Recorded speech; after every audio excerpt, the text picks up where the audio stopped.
Hey there, hi there, ho there, and hello there, and welcome back to another exciting edition of the Cardinal Couple Radio Hour podcast, where we bring you, in this case, the final joy and excitement of U of L women's sports for the season. We go into a period now where there won't be too many things going on, but we'll try to keep you updated on other things like players and coaches and other things that are going on without actually bringing you any results or events or scores, but that is that summer slump that we kind of talk about here on the show sometimes. Joined today by Daryl and Jared. As Jared comes into us, Jared, what's been going on with you lately, man? Yeah, I know you've been kind of slowed down a little bit in your photography, but still staying busy. Yeah, staying busy. We're still shorthanded at work until we can get some folks hired on and trained, and then the training process is easily 6 months or longer. And then at home maintaining and trying to take care of this puppy who seems to have more energy every day. And as we're losing our puppy teeth and adult teeth, we are biting a lot more too. Just I think to relieve that pressure. So I've got all sorts of battle wounds everywhere. Look out for leg tables and chair tables. I They may tend to just be. drop him off over at with you and Sonia for a day, so I can just get a day off and relax. We've got a big backyard out here in Fern Creek, so we could put him on a long chain and let him just run around till he goes nuts. Oh, he loves being outside. Yeah, and the thing is, we have a big squirrel population out here too. We have a couple of feeders set up for the birds, and the squirrels have found out about them, so they try to climb the pole and get to the bird seed. Obviously, a staple in any squirrel's diet, right? So, how do you prevent them from doing that? We came up with a couple ideas, but the best idea I had was from a neighbor. He said, if you grease the pole with Vaseline, when the squirrel tries to crawl up it, he will slide back down. And eventually he will become frustrated and not try anymore. This is a truism. I actually sat on my back porch and watched this one day. Squirrel's ready to jump on the pole. He's going to climb up and get his treat. And all of a sudden, whoa, he's sliding back down to the ground. So, that helpful hint out there, if you have a squirrel problem with your bird feeder, grease your pole with Vaseline. How's that sound? I think I'm going to try that, Paul. Just a sidestep there off of that conversation. Working at U of L, we work in this office that's kind of lower level, so you don't get to see a lot of the outside, which could get kind of like make you kind of crazy after a while. So my boss actually got us a bird feeder to put right outside this very small window that we have, and we put the sunflower seeds in there because that's what cardinal birds, that's their favorite. So the Absolutely. goal is to get the cardinal birds well fed, and like that's our mascot, we got to take care of those. But the squirrels are insane. The campus squirrels are a different breed. They are not scared of people. They eat trash, and these squirrels have now teamed up at U of L, and they have raided our bird seed to where, like, I was filling it up once a week. I have to fill it up every other day now. They have teamed up. They take all the seeds out, and they are very well fed around U of L. I will ask you two questions then. Is there anything nearby that they could possibly jump from to land Yes. on the feeder? Yes, there's a little ledge, a walkway that they can jump on. It's very entertaining. They are swinging around this thing like gymnastics. They're hanging on with their back legs while they do a sit up to get their arms into the holes and pull the seat out. It's beyond entertaining. I'll say that. Well, then you're going to have to grease that ledge, I'm gonna do that now. and But that I, way, I always feel like Snow White when I'm out there filling it up because all the birds and the squirrels, and we have chipmunks now, are just standing around waiting for me to fill her, or they're like knocking on the window like, hey, lunch lady, where are you at? Where's my order? I'm not kidding, guys. I'll send you a picture in the group chat. They just stare at me. Well, they're obviously waiting for that next handout then. Jared, are you having any squirrel trouble? Shouldn't be with a puppy. Nothing crazy like that. A few squirrels here and there. They seem to avoid the backyard now that we have him, though. But we do get our morning cardinal bird appearances on the back fence. Yeah. Love those. We have So a my big... thought is any day you see a cardinal bird that means it's good luck. It's going to be a good day. I agree. I love when I see the boys, and then we have a mama card as well, and the boy will watch over while she eats. It's so cute. Every time I see a little red guy up there, I'm looking for my pictures now. I'll send them in the group chat. It is a beautiful kind of thing, as we have also a big group of Texas bushes out in my front yard. If you're familiar with the Texas bush, it's a very dense kind of bush, and birds can fly in and out of it and actually build nests in it. And we have 2 cardinal nests in our Texas bushes. Wow. Which is Awesome. cool. Yeah. Awesome. We also have a very, very territorial and demanding mockingbird who is very unhappy about the fact that the Cardinals have taken over the front yard. Cardinal superiority. They get the first dibs. Right now it's cards 2, mocks nothing. and that's the only game I have to repeat on. That's what we're going to do this summer, guys. We're going to have recaps of our squirrel and bird adventures. I'm trying to think of any teams that were named the Mocks. I don't know. When you said that, I liked it, though. Who am I missing? What's UT's at Chattanooga? There's Chattanooga is the Moccasins. UT Chattanooga. Well, there's a soccer team in Louisville. Isn't there? Mockingbird Valley is a place where they do a lot of stuff. Okay. But I definitely like that. The sound of that mascot, Paul. You're onto something. The Mocks. Yeah. Well, it could happen. I mean, Bellarmine's been the Knights for a long time. Maybe they could look into changing.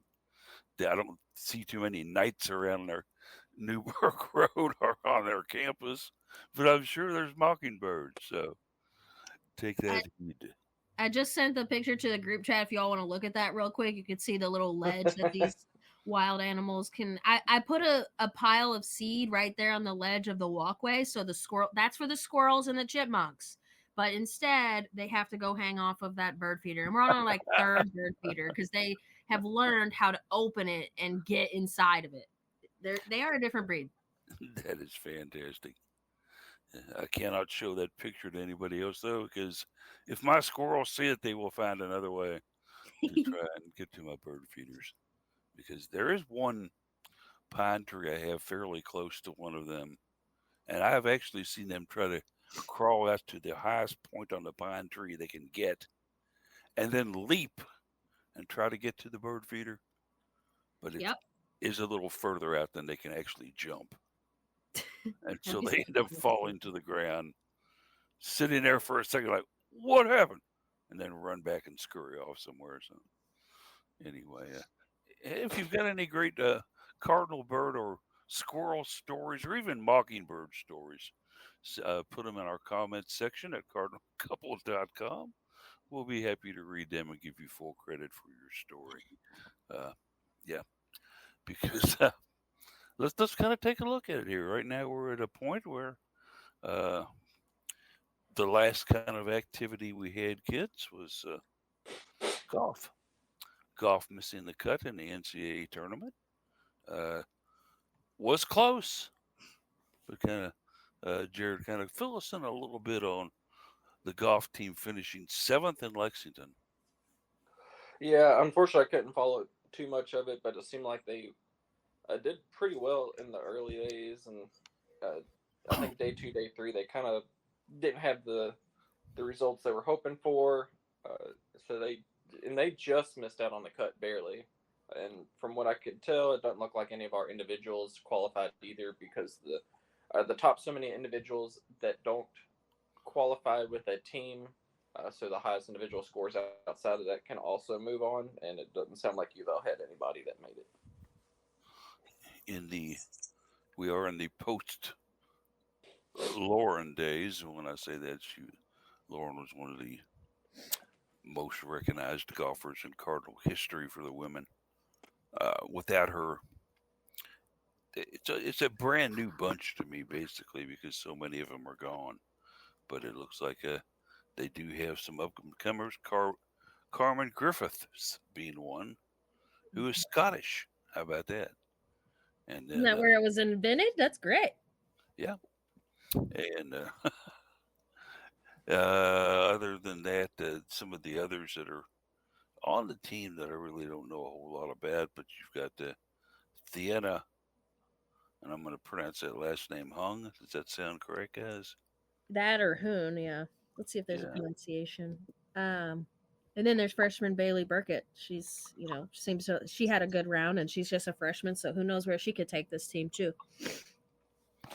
And as we kind of take a look at it, although women's golf doesn't really receive the accolades and popularity that it should, either with us or Go Cards or any of the other sites out there, they have a beautiful facility right off campus down there that they share with the men's team, where they have their own indoor putting. How about that? And they also have a indoor driving range. So, which is so cool if you've never seen it. It's like a garage door style, and so if it's raining, they can just put that up and continue to practice. That's like my dream, like in my house. I want one of those. I guess it is about time for you to haul the clubs back out and start playing again, Daryl. Yeah. I gave up golf I think probably 10 years ago, maybe 12. I used to play quite regularly with my father and one of his best friends, and also with another good friend of mine. And we would make up a foursome and go out and play a Vintner golf course. And used to be Chenoweth, now Charlie Vintner out in J10. I got to know course. Yeah, fun course. Got to know that course very well. And as a matter of fact, my dad was a regular out there. In fact, he even worked the actual clubhouse from time to time at the bar inside the actual clubhouse out there at the Vintner, getting the guys beers. He really liked it. That's a great plan for golfers to just get a little part-time gig at these courses, and then they can get all their free rounds in, because it is not a cheap sport. No, it is expensive. And Carl Owen, who was the pro out there at the time, gave Dad the job because Dad knew everybody out at the course anyway, and he figured my dad would be a safe guy to go ahead and sell beer to people for. No worries there about pocketing money or anything. The other thing is my dad would tend to drink probably more than his share of beer while working there and converting and chatting with the guys, and sometimes would have to be he would call and say, "I need a ride home." Smart. I can't golf worth the damn, but I'm a pretty good putt putter. Oh, putt. That's where you make your money. We you drive for show and putt for dough, Daryl. I think that's the old phrase. Yeah, that's what they say. Putting it. As a matter Nothing of fact, more frustrating than you getting your ball on the green in like 2 or 3 shots and then just blowing it with 3 or 4 putts. Yeah, you have to learn how to read a green and kind of the slope. Also, the speed of the green is very important too when it comes to putting. Your best way is basically to be able to watch a couple of other people putt before you, if you have that option, if you have that luxury, and seeing how their ball is reacting and breaking. But Jared, you speak of putt. They have a very nice putt course out here in Fern Creek. Not natural grass, but a very good synthetic grass. And I was actually one of the fellows who helped to build that course back in 1973. They hired 3 common laborers to work with the crew that travels the nation putting in putt courses. Yes, there is such a thing. Putt has a group of 4 guys that they send around and build putt courses. Those I'm guys, actually I'm a fan of that course over there. I just sent a coworker there last night. He and his wife and his son, and you can play all 3 courses for $12. yeah, that's what they call the 3 ticket, or they used to call the 3 ticket. You can buy single tickets if you just want to play one of the 3 courses, but you can actually buy a ticket to play all 3 at a discount rate. And but I helped them build that course out there and actually became a member of the APA, which was the American Putters Association. Wasn't the pros. The pros were the PPA, the Professional Putters of America. But I was in the APA and would compete in tournaments at the 3 area at that time putt courses. The one, of course, in Fern Creek. There was also one out on Dixie Highway, uh, past Ralph's Lane and all that up there. They had a very, very nice putt course there. And they also had one in New Albany. I don't know if the other 2 still exist, but the Fern Creek course seems to be doing well. Uh, and the lady who was married to the man who built the course, he has since passed away, but she still runs the course and has people work for her. How about that for trivia?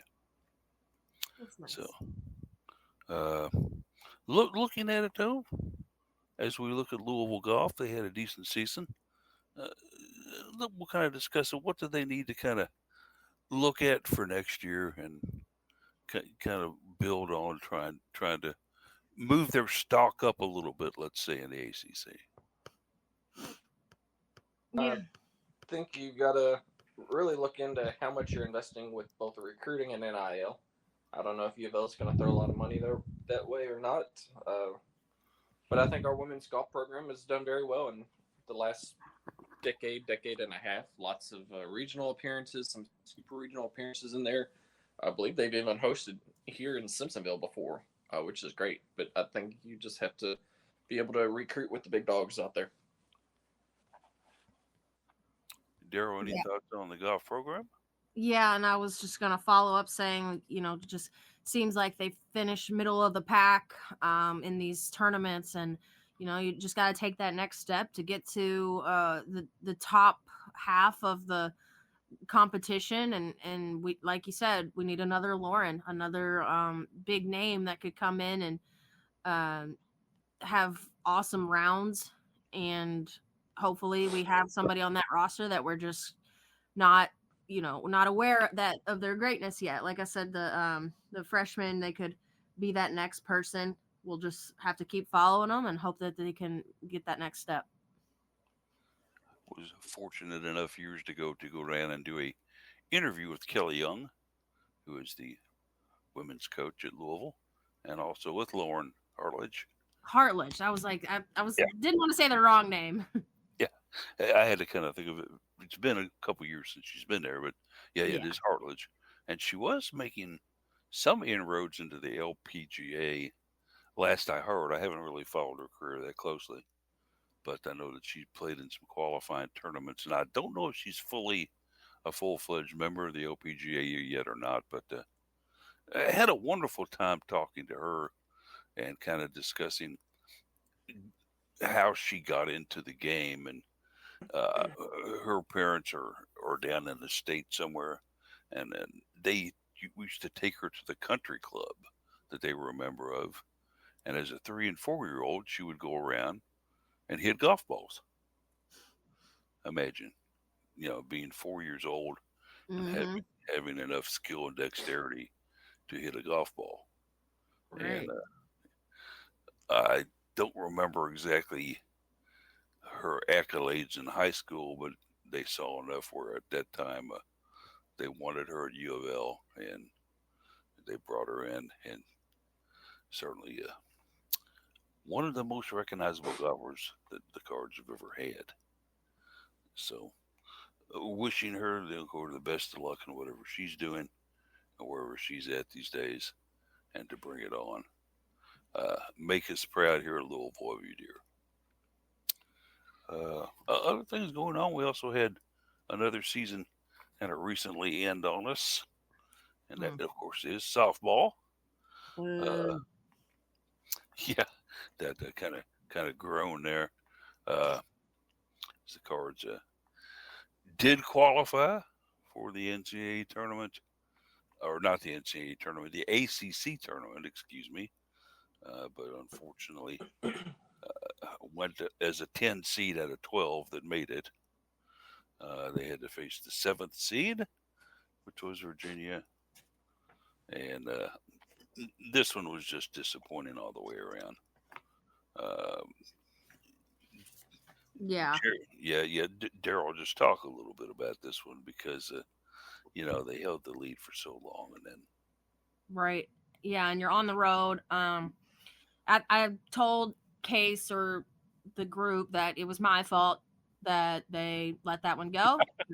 I'm not joking. As soon as I turned it on, we had two outs. There were 2 Cavs on bases, and that's where things started to fall apart. Gave up the tie, and then eventually the lead right there at the end of the game. So frustrating to watch, and I'm towing that line of, is it time to move on in this coaching staff? We've gone back and forth in our group chat about what needs to happen, but I'm with you, Paul. I think that it was not a great move by the coaching staff to not put in a closer there. Maybe we don't have someone that is strong enough to do that. I know I've seen some relief pitchers come in and things get a little worse. Maybe that's the mindset that Coach April had, but I would have rather chanced a new arm going in there than throwing that one in there and just letting things fall apart the way they did. It was that was really frustrating. Good for Virginia though. I mean, I'm sure they were super high on life with the way they pulled that out, because it wasn't looking good for them. And Jared and I kind of briefly discussed this as well. Alyssa Zabala really had done nothing wrong, right, in the first 6 innings she was out there, and was throwing the ball very, very strong. But in that 7th inning, I don't know. You've got so many strong arms on the bench, and this is a do or die situation. Mm-hmm. I mean, lose and you're done. Win, you advance. Why not go to a Gray, or why not go to a Boo? Jared, thoughts on that? I didn't mind that they kept Zabala in because her most recent game, she had just gone a full 7-inning shutout against Florida State, one of the top teams in the country and one of the top offensive teams in the country. So for her to be able to pitch a shutout against them, she was throwing the shutout for about 5 2/3 innings there against Virginia. And the only reason that Virginia scored those couple runs in the 6th were really on her infield defense. You had runner on first, and the ball hit the third base. Well, nobody was covering second in time, so the wait to throw to second, well, that runner was already there at that point. If no one's covering second, throw to first, get guaranteed out.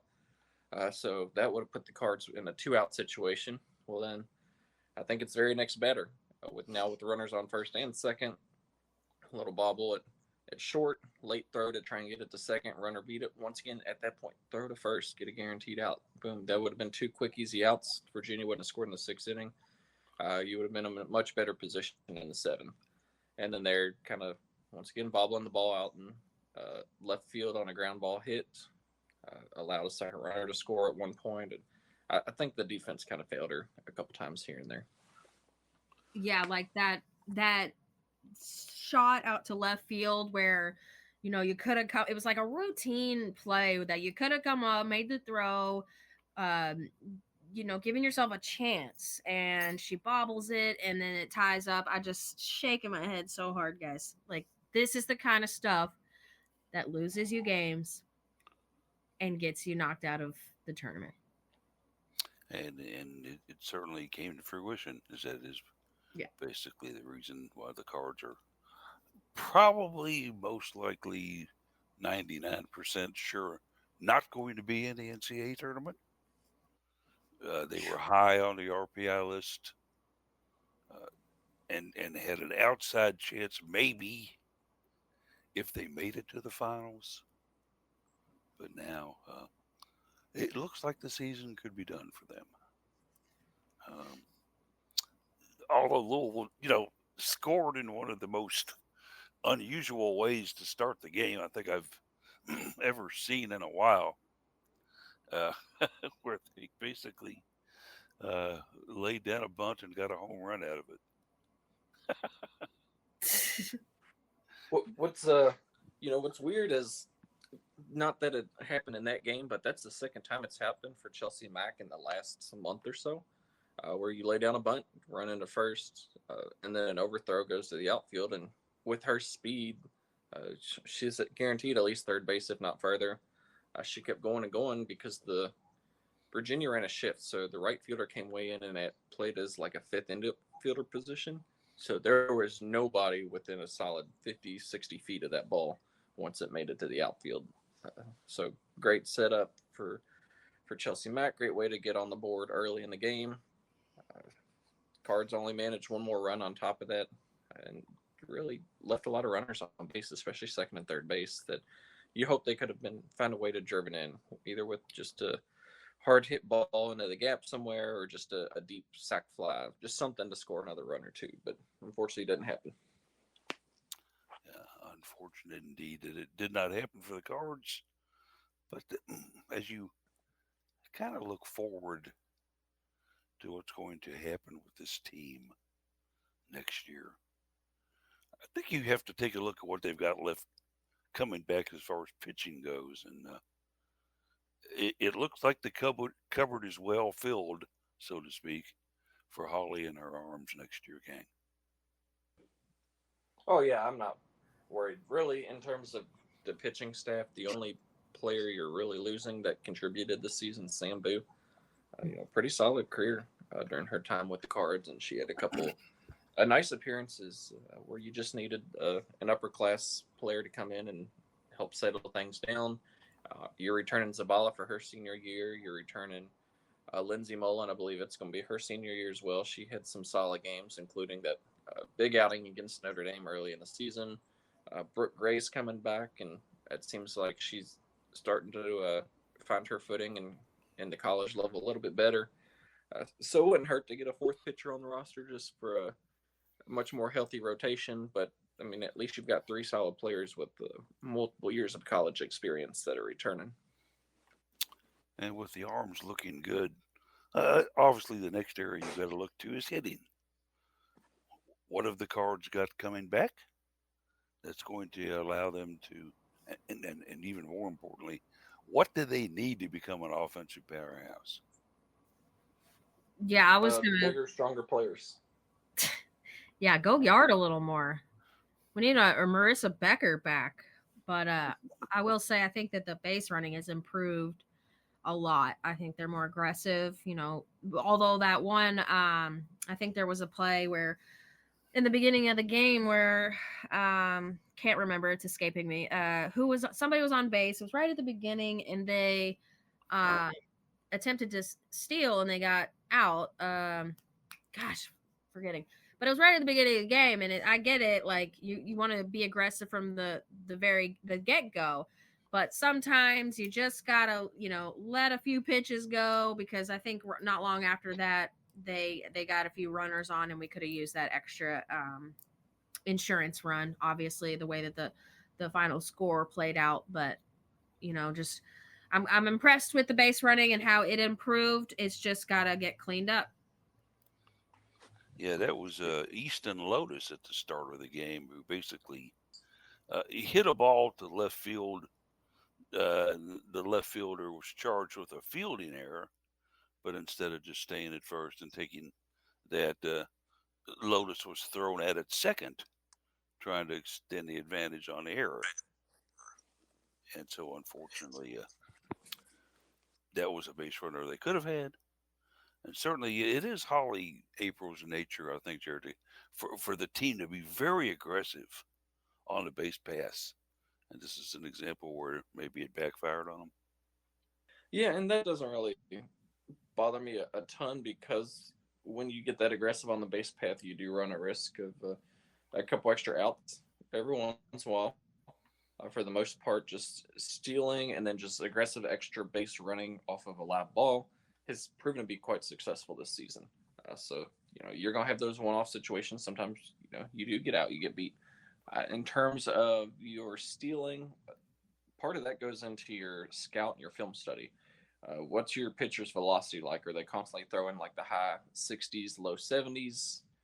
Very fast to the plate. What's the catcher's arm look like? Do they have cannon? Are they a little bit slower of a catcher? How quickly can they get up and throw? Uh, just response times, and then after that, you kind of want to play a gambling game and a betting game with what the pitcher's throwing. You'd much rather want to throw or steal on some type of breaking ball off speed pitch as opposed to a fastball, just so you've got that extra split second to get to second base. A fastball is going to get to the plate a lot quicker than your 55-mile-per-hour off speed pitch. The Cards have been noted over the last several years for having that one huge ace pitcher on the staff, the one that everybody kind of looks to. We can go back and take a look at, for example, Taylor Roby, and everybody just loved the career that she had here, and she was the ace of that staff. Megan Hensley, if you'll remember her, pitcher that came in and could basically was the one you counted on when you needed the big win. Going back to Marissa Becker, another one who could not only pitch a good game, but wasn't too bad at the plate either.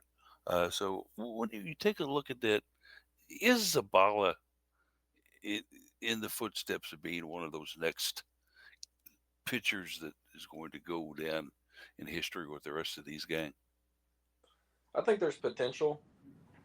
Kind of what the difference is with Zabala versus some of the other ones you've seen is a lot of those pitchers first they were a kind of a dual threat, both pitching and then being able to hit. You put them all at the plate.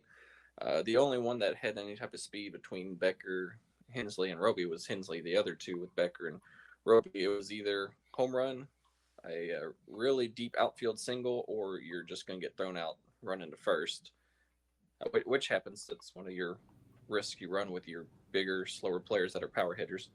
But also, some of the pitchers we've had in the past are much more strikeout based pitchers versus Zabala is more of a get batters to hit it into either ground balls in the infield or pop ups, which I think we saw plenty. Yeah, trust your defense this season, and that's perfectly fine. There's no right or wrong depending on what type of pitcher you want.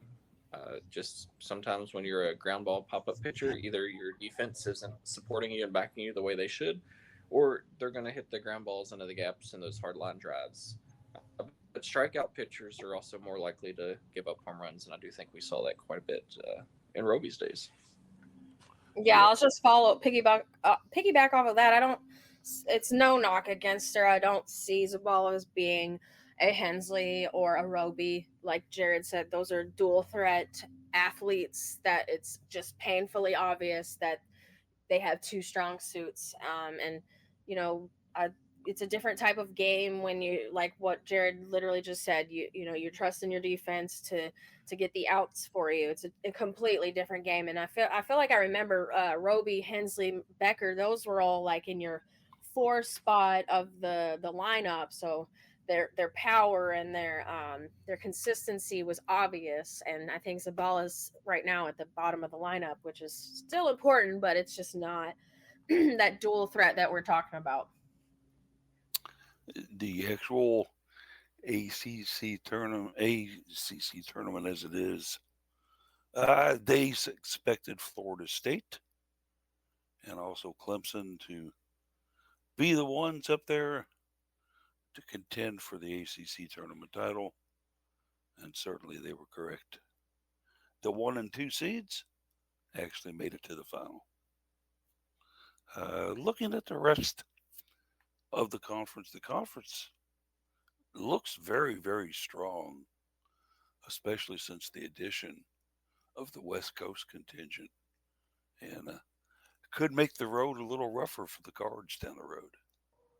You know what I think of, guys, when I think of the ACC? How like unfair it is that Clemson and Duke come in with a new program within the last whatever many years it's been that they just started, and they're already in the top of the league from the get go. So it's just kind of deflating, when you've been in a conference as long as we have, and you're just not getting to that top tier as quickly as the other squads are.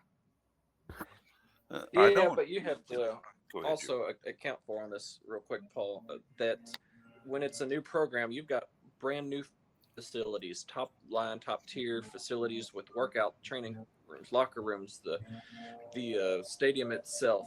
But a lot of these programs that are brand new, you're going to make sure you've got a lot of financial backing before you just go throw something out there, and 4 years later it has to close down because you don't have the financial backing. So these programs, they've got a lot more money they can throw out for recruiting, scholarships now with NIL as well. Very true. Especially those two programs. Yeah, and a lot of these schools, they already have a lot more money they can invest in that anyways than U of L. Love U of L athletics, but budget-wise, it's just not the same. And I just think about how we let Bloomer go. He's winning state championships in Louisville, and we let him go down to Duke and become a coach there. I think he's a Kentucky fan, so I don't think he would go to U of L, but still, just letting local talent slip through our fingers, not great either. I do know in Clemson's case, when they decided that they were going to basically jump into the softball and the ACC realm, there was a lot of football money there available for them. If you've ever seen the phenomena that is Clemson football down there, where they can routinely pack a 70,000 seat stadium, and the traditions and everything that go on down there, and the money that rolls into the athletic department because of football. Certainly, I think it's quite a benefit for some of the, we'll call them Olympic sports. Although, I don't know, softball. I've heard rumors about a professional league getting ready to start. I don't really know all that much about it. There's some other kind of what close to being professional leagues out there already in softball, but I haven't followed it that closely. But I have heard that certainly when Clemson was able to build their stadium and build their program, they had a very beneficial patronage, big big brother father figure there in football, going here, have some of this. Here, build your program. We have plenty. Please, sir, can I have some more? Yes, certainly. Share this with tennis and perhaps even cross country, if you would, please. Makes me think of a comedy skit from John Mulaney where he's like, "Here, take this voucher. Now go, get it." It would. Please, may I have some more? It's a very good analogy. May we have 2 more NILs and scholarships, please? Can I have some of your leftover porridge? Do you have anybody who can pitch on a football team? We could put him in a wig, perhaps. No. So yeah, I mean, that's the case in a lot of universities. I mean, Kentucky, and I hate to use the devil as an advocate here, but Kentucky gets a lot of money in from basketball and football. Let's face it. Even with their modicum of success in football, at one time, they were a very successful football program in the years of Curry up there. But there's still people packing Commonwealth Stadium, and there are still people packing Rupp Arena to see their beloved Cats play football and basketball. They have a lot of money. I don't think all that money is channeled directly into their sports. And that's, I think, where softball has been able to kind of maybe, and I use this term with the possibility of drawing the wrath from other people, but I think Kentucky softball is at a better place than we are right now. Oh, absolutely. Oh, it definitely is. That's why when they have players leave and come here, I'm not mad about it. No, absolutely not. I think we had one pitcher, maybe 2 pitchers. I want to say Lokadu. We've got Cameron Luckadoo, who kind of transitioned to and making herself in the starting lineup late season, and then Izzy Harrison, who was our Harrison was the one I was string thinking pitcher. We didn't really see her much at all this season in the circle, though. No, and she was not one of the primary ones in there. Uh, so how does Louisville softball market themselves to high school seniors that are pretty good at the game and might be weighing offers from some of the other, I'm not going to call them more traditional powers, but schools that tend to do better than Louisville softball for year in and year out? And how does Louisville get to these kind of players and say, hey, I know you're looking at so-and-so, you might be looking at so-and-so, but look at Louisville. What are some of the things that the Cards can sell to basically get people to go in their store? Honestly, you have to beat Kentucky. You gave that one up, like when you had it. You gave up the state rivalry. Like, how are you going to go to a recruit in this state and say, well, we almost beat Kentucky and then we beat FSU one time in the series? Like, that's not going to get it done. I honestly don't know, guys, but I do know that you got to win that local rivalry. You know, we brought in, obviously, Holly April. And don't get me wrong, I love Sandy Pearsall to death.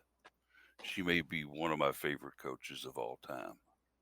And the way she was close with the players and the things she did. But Sandy was getting to the point where she just didn't want to spend all the time in her life out on the recruiting trail. Because if you're a coach in college softball, the road is your second home.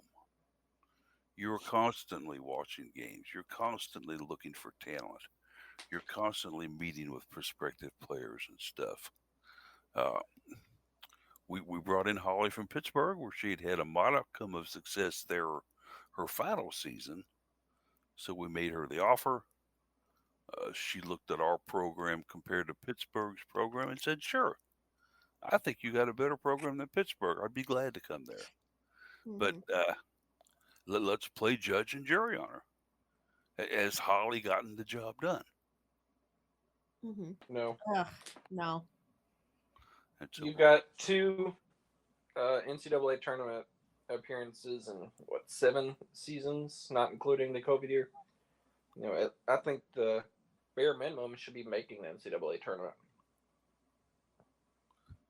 I've got to agree with Jared. Yeah, we should be at least a team that's getting in as an at-large by now. Yeah, definitely. But it's really hard to hang your hat on, like, yeah, cool, you beat FSU once in the series every year. Like, cool, that's about it. And Holly's brought in a kind of new order to Cardinal softball as far as liking to see her offenses play small ball instead of having as we mentioned, the 2 or 3 power hitters on a roster that, they're going to go fence on you, or they're going to hit a single that bounces off the wall in left center because they're big, muscular, powerful kind of players. May not be so fast, but they can hit the ball a long way. That's literally how Kentucky beat us. Small ball. Yeah. And that type of game, if you can play it effectively, sure, that's great. But I think they do need to recruit some more hitters that can basically go fence, that you can bring in and say, okay, we got one on, there's 2 outs, we're 1 down. What can you do for me? Put one out to win this game for us. I just don't think we've got that type of player on the Louisville roster at this time. No. Guys, correct me if I'm wrong, but no, we don't.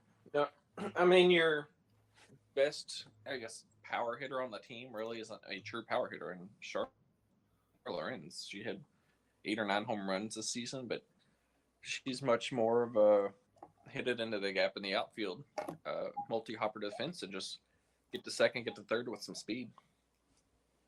Yeah, and Char wasn't the one you kind of looked forward to, although she seemed to be maybe I don't know, when you can stop and think about it, she may have been the best power hitter that we had on the roster, but that's not really saying much for the roster now, is it?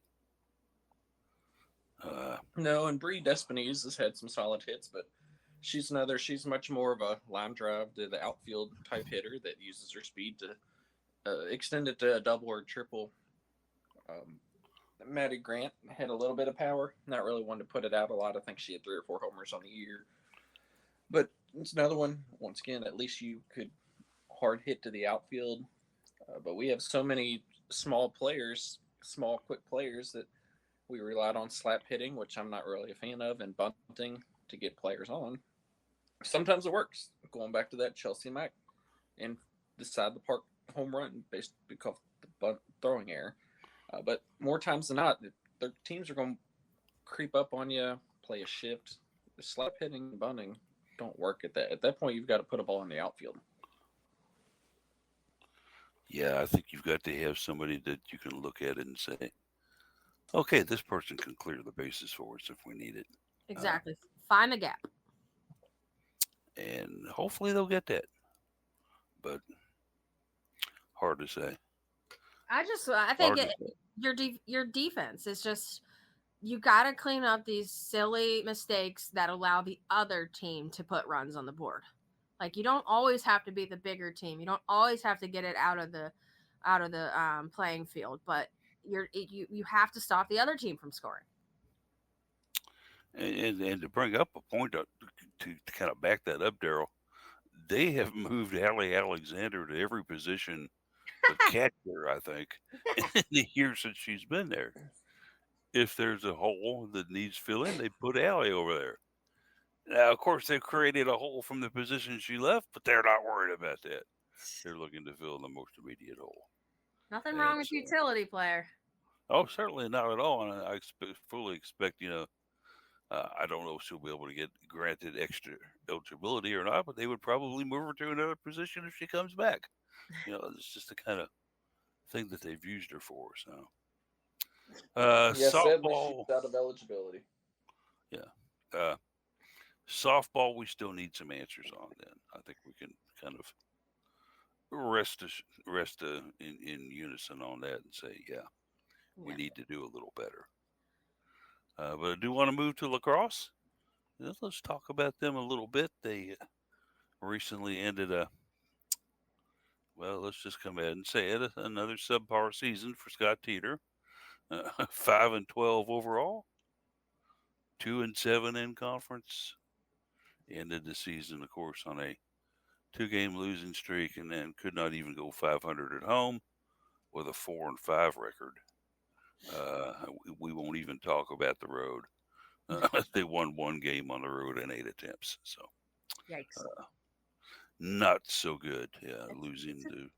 It's a tall conference. There's Goliaths that you have to take down, and he took over a very toxic program, and I think the players like him. So I think there's just a very minuscule little bit of improvement each season, and I mean they extended his contract, so I don't. He's not going anywhere. So yeah, he did get the contract extension, like you mentioned, Daryl, and the players seem to really love him. And Jared, you can remember the interviews that we've done with lacrosse players in the past.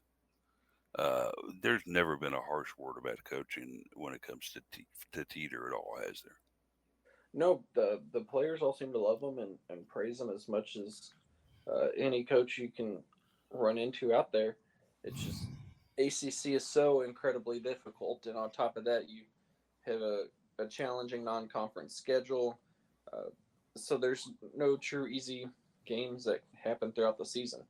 And I think now that the ACC has continued to grow, it's gone from 6 or 7 teams to 10 now, and they're almost all ranked. To me, you can lighten up the non-conference schedule some. Instead of playing top 15, top 20 opponents, 4 or 5 times in the non-conference with Denver and Colorado and whatnot, pick up some easier teams, just extra wins.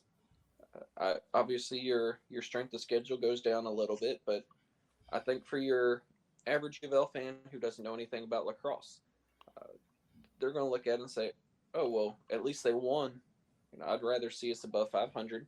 It at least gives us a chance to be eligible for the NCAA tournament. I think even recruits look at it and say, "Oh well, at least you're finishing above 500, not sub 500." I think that could certainly help. Just something. I really am not worried about how it would impact the strength of schedule, just because how difficult and tough the ACC is now. And certainly when it comes to lacrosse, it is a conference that I think may be possibly the best in the nation as far as talent and the people that consist it. Turning to the Cards roster, uh, I'm not really familiar with a lot of the names that are on this roster besides Nakazawa, of course. She and her sister were powerhouses here, and the guy remains as a junior. Uh, Other than that, as I go through and kind of scan this roster here, Jared, a lot of these players I'm not really all that familiar with because I never followed them that closely. Uh, they're losing, I think, are they losing Jay Pleck as a goalkeeper? Yes, she is graduating. Her eligibility is up and gone. So, what does lacrosse do now to try to get themselves back over 500? It's another situation you got to spend money. I think you need upgrade the facilities. I think especially locker room, training facilities a lot more. We've talked about before. If they want to play a night game, well, the lacrosse stadium's not adequate to play a night game in. Well, spend the money and get upgraded lighting and get some extra resources to put TV cameras out there. Be nice to have a night game out there. I mean, field hockey is also in the same boat. They don't have adequate lighting to play a true night game unless if it just extends in overtime. But just there's certain things out there. That nighttime TV primetime slot is a lot better than saying, "Oh, this team's starting at noon on ACC Network Extra only, where you can only stream it online." You don't really get as much viewership and publicity that way. And I think it can go without saying that if you want attendance and if you want notoriety and if you want a conversation about your program, you need to play when people are free to come watch you. Throw in lacrosse games out there at noon. What who's going to show up for that? I couldn't do it. You couldn't do it. Daryl couldn't do it. Yeah, and you lose your already limited and minimal media coverage that you have when you're scheduling, as you mentioned, these weekday and daytime games. I'm not one who can afford to take off work all the time to go out and cover every single game, as well as there's nowhere to park at that point. Right. If you do a Saturday later afternoon, 2 o'clock or something, people have time to already get up and they've had lunch. Well, parking, at least in the parking lots on campus, is free on the weekend. So do the Saturday games, do the Sunday games, or even street parking is free. But if you're doing a weekday, campus is full already with students and professors, and there's nowhere to park unless you want to pay in the parking garage, which is still a decent walk down Floyd Street to get there. Absolutely. So, I mean, yeah, the parking garages that are there are more basically attuned. If you want to go watch softball, that's a great place to park. Sure, I don't mind paying the extra to get in there and do that. Although I've been able to successfully, because of my knee and because of my ailments, I've been able to get a handicap parking spot, which allows me a little more flexibility on where I can park for events. But still, uh, you take a look at lacrosse, and the first thing that gets me whenever they show us on TV is right across the street from the lacrosse stadium. You have this big parking lot, which could be used for so many things, and it's filled full of cars for somebody who contributes very little to the U of L program except renting space from them. And isn't it time we kind of basically move those cars out of there and created a little more parking for U of L?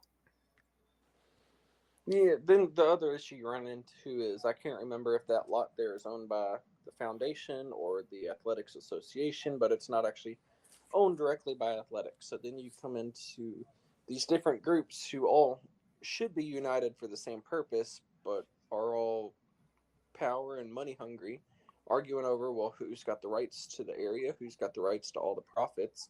Well, if you put in a parking lot there, well, nobody's going to be happy because they're not making money off of it. They're not doing anything to help better the university and better the community and offer more parking for students and visitors.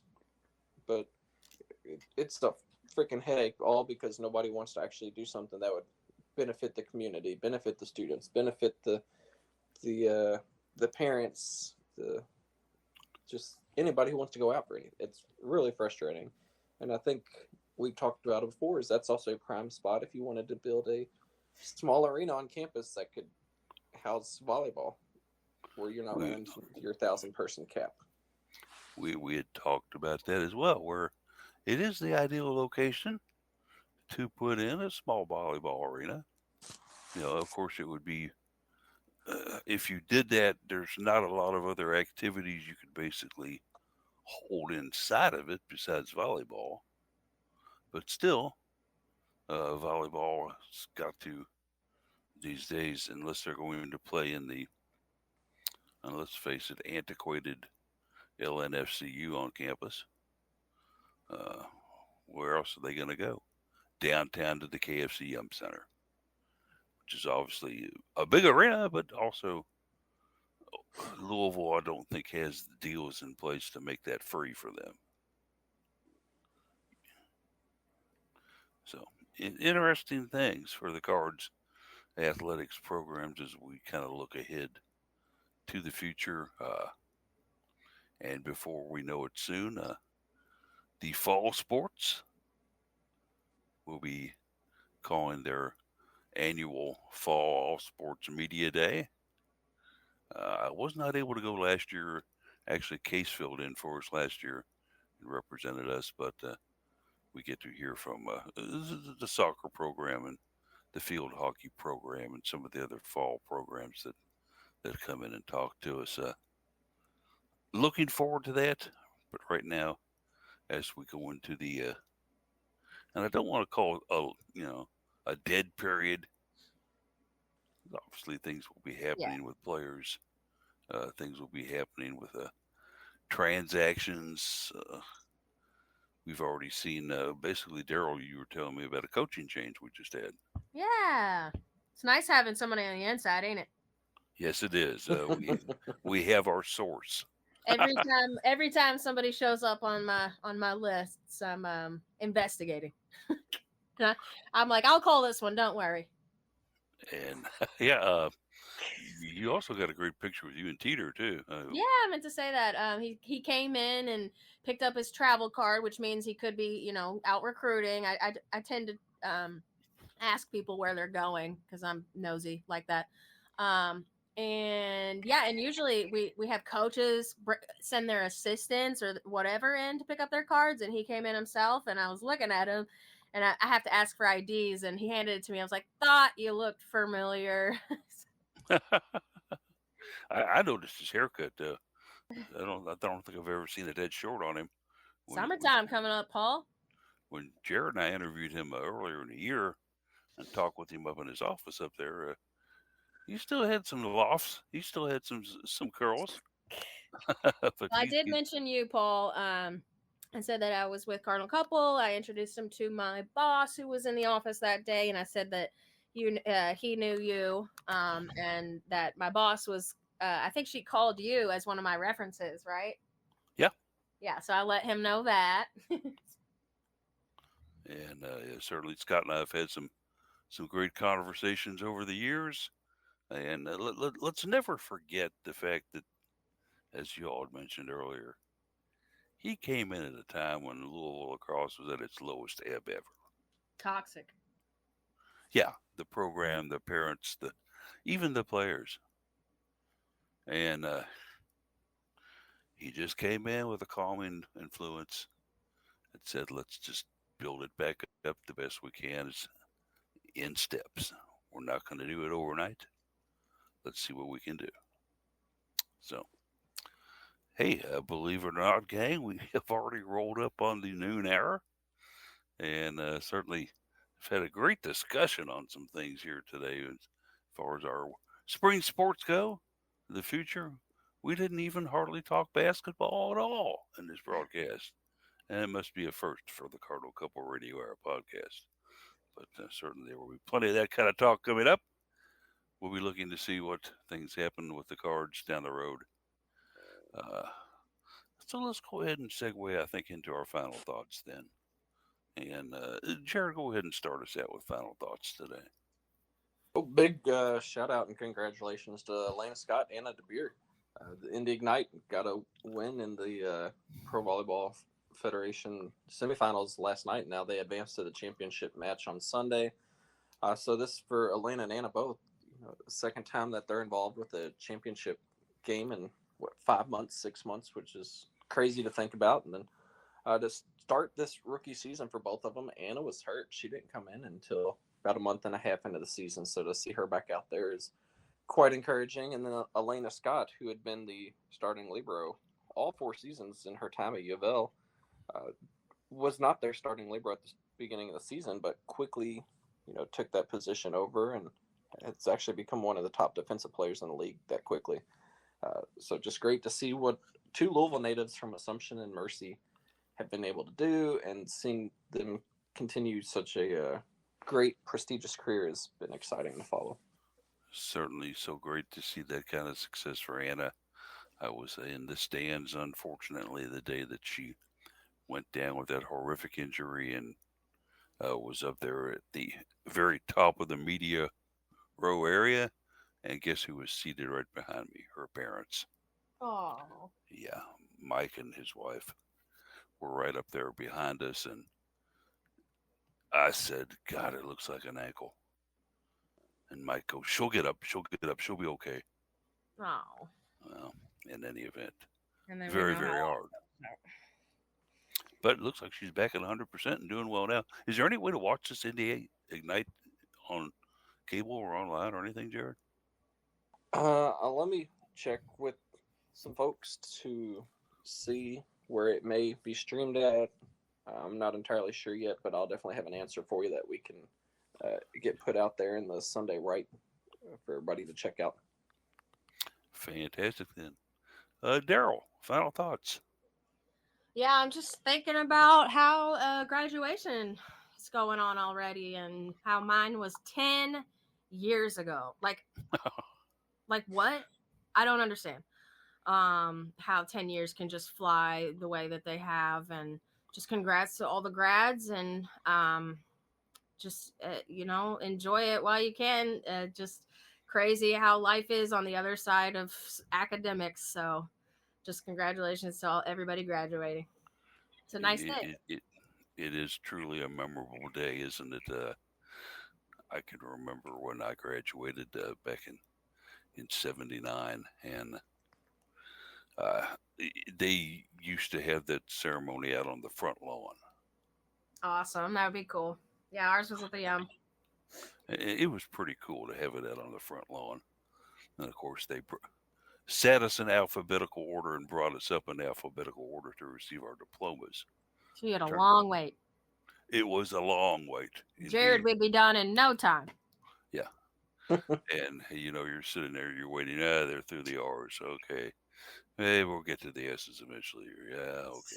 The S is a long wait. It's a long way from A and B, for sure. But and just kind of rule gathering here and going back, the guy who was right after me and seated right next to me was a guy by the name of Bailey Taylor, who ended up becoming a judge down in Central Kentucky.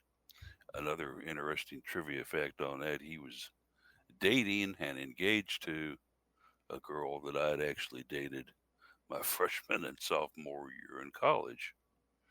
And I knew a lot about his girlfriend. Let's just put it that way. His fiance. So, in any event, congratulations to the graduates. The best of luck to you. I know in our economy right now, there's a lot of questions, there's a lot of worries, but keep your nose to the grindstone. you're looking at 3 stories here in myself and in Jared and also in Daryl of people who have persevered and who were able to basically get it done. So, graduates, follow in our footsteps. Someday Cardinal Couple will be yours. And with that, that's kind of my final thoughts on it too. We look forward to the future while not forgetting our past, and certainly looking forward to the future and the things it might bring for Louisville athletics, for my own personal standing, and just want to remind everybody that we are here daily. Make sure and join us on the website, and until next week, we'll give you a big go Cards. Go Cards.